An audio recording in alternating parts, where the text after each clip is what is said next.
ये है शेषाद्री जी। ये और इनकी कहानियाँ पूरे मालगुडी में प्रसिद्ध है। पेशे से एक पत्रकार और हर बार एक अनोखा करतब मालगुडी में करने के लिए प्रसिद्ध।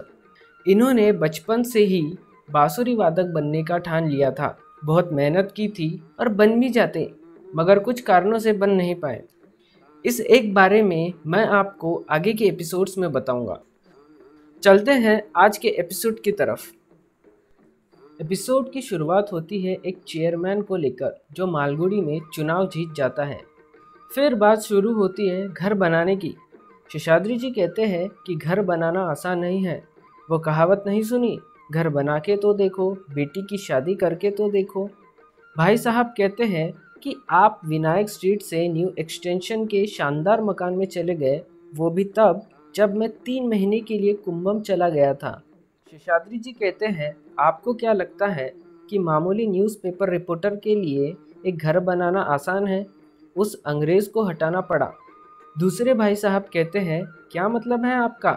फिर शेषाद्री जी की मनोरंजक कहानियों का आरंभ होता है।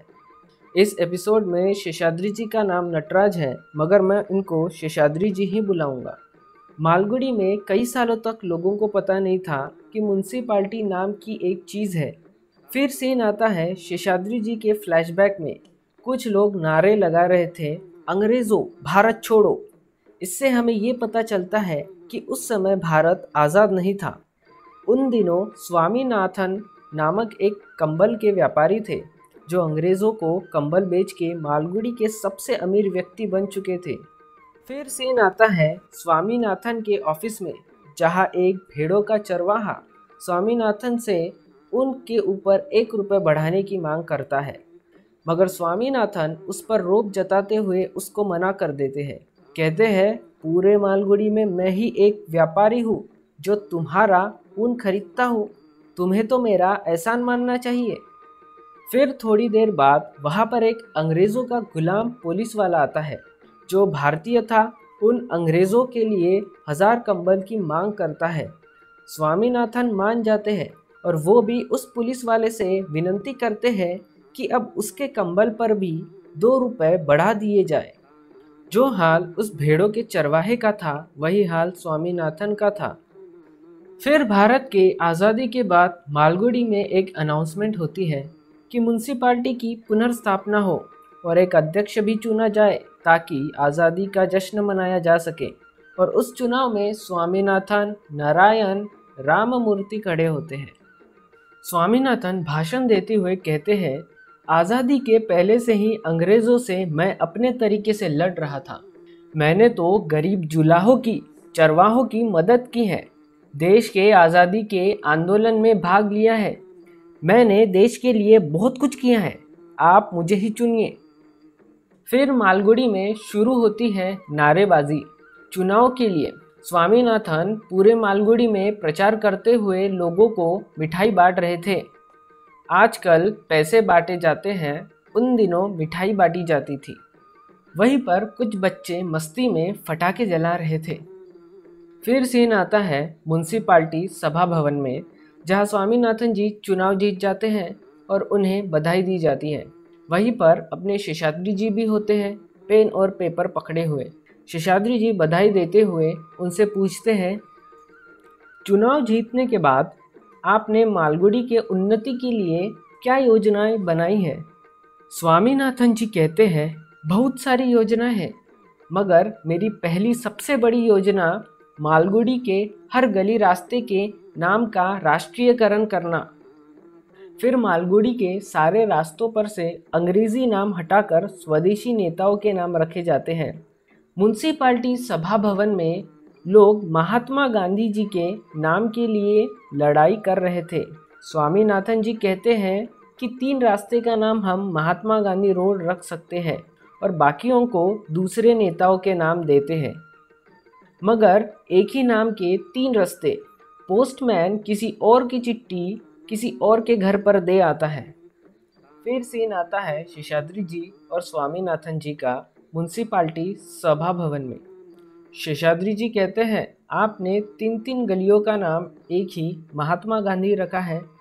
कन्फ्यूज़न कम हो इसीलिए महात्मा गांधी ए, महात्मा गांधी बी, सी ऐसा क्यों नहीं रखते? स्वामीनाथन जी कहते हैं, यह तो बहुत अच्छा है, सोचेंगे सोचेंगे। फिर दोनों म्युनिसिपालिटी से बाहर निकल के सर फेडरिक लॉली के पुतले के पास पहुंचते हैं। स्वामीनाथन जी बोलते हैं कि गांधीनगर में अंग्रेज की प्रतिमा, अब देखना कैसे हटाता हूँ इसे। ये सीन कहानी को एक मनोरंजक मोड़ देता है। ये एक आइकॉनिक सीन है, आपको थोड़ी देर में पता चलेगा। स्वामीनाथन कहते हैं, पता नहीं इसने हमारे देश में क्या क्या अत्याचार किए होंगे। हमारे दूसरे आइकॉनिक कैरेक्टर बोलते हैं, अरे वाह, फेडरिक लॉली के बारे में बहुत कुछ जानते हैं आप, लगता है बहुत कुछ पढ़ा है आपने। स्वामीनाथन जी कहते हैं, अरे मैं अंग्रेज़ों को कंबल ज़रूर सप्लाई करता था, पर उनके तरीकों को खूब समझता हूँ।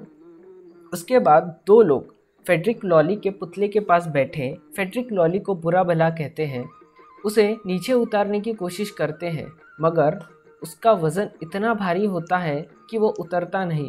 फिर सब लोग एक साथ फेडरिक लॉली को पत्थर मारना चालू कर देते हैं। बाहर शोर सुनकर स्वामीनाथन जी आते हैं और कहते हैं, इसे उतारने की जिम्मेदारी म्युनिसिपालिटी की है, आप इसकी चिंता हम पर छोड़ दीजिए। सारे म्युनिसिपालिटी के सदस्य फेडरिक लॉली की प्रतिमा हटाने की बात रखते हैं।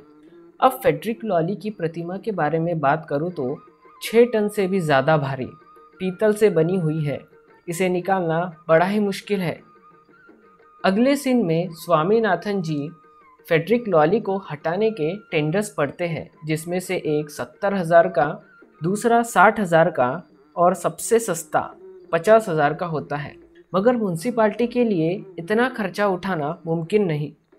फिर शेषाद्री जी सुझाव देते हैं कि ये पीतल से बनी है, आप इसे पिघला क्यों नहीं देते? मगर म्युनिसिपालिटी एक भी खर्चा करना नहीं चाहती। शेषाद्री जी कहते हैं, काश ये प्रतिमा मेरी होती तो मैं इसे ले जा सकता, मेरी सारी परेशानी दूर हो जाती। स्वामीनाथन जी कहते हैं कि शेषाद्री, तुम इसे मुफ्त में क्यों नहीं ले जाते? शेषाद्री जी कहते हैं कि मुझे एक दिन का समय दीजिए, मैं सोच कर बताता हूँ। इसी के साथ होता है हमारा first part and. Second part के लिए मेरे साथ बने रहिए। तब तक के लिए बाय बाय।